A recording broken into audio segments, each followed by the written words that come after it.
বান্দরবানের অন্যতম দর্শনীয় পর্যটন স্পট কেওক্রাডং ১ অক্টোবর থেকে খোলার কথা থাকলেও তা খোলা হচ্ছে না।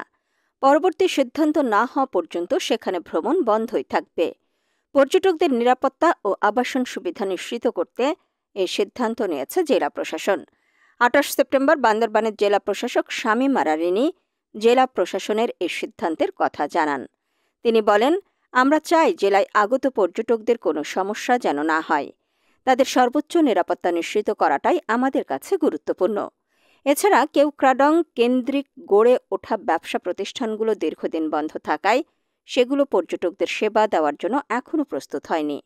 তবে দুর্গাপূজার পর কেওক্রাডং পর্যটন কেন্দ্র সকলের জন্য উন্মুক্ত করা সম্ভব হবে বলে আশা করা হচ্ছে।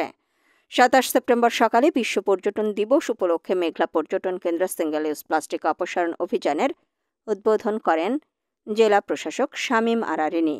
এ সময় তিনি জানান, কেওক্রাডং পর্যটন কেন্দ্র ১ অক্টোবর খুলে দেওয়া হবে।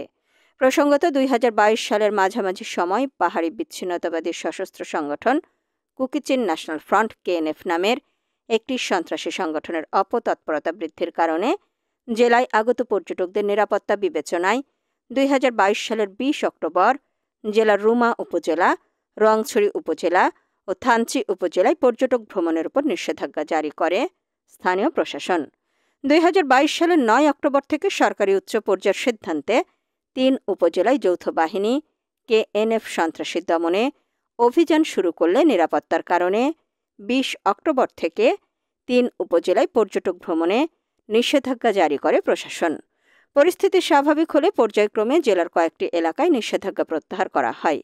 সর্বশেষ গত ১১ ফেব্রুয়ারি রোয়াংছড়ি উপজেলার দেবতাখুম পর্যটন স্পট পর্যটকদের ভ্রমণের জন্য উন্মুক্ত করে দেওয়ার সিদ্ধান্ত দেয় বান্দরবান জেলা প্রশাসন।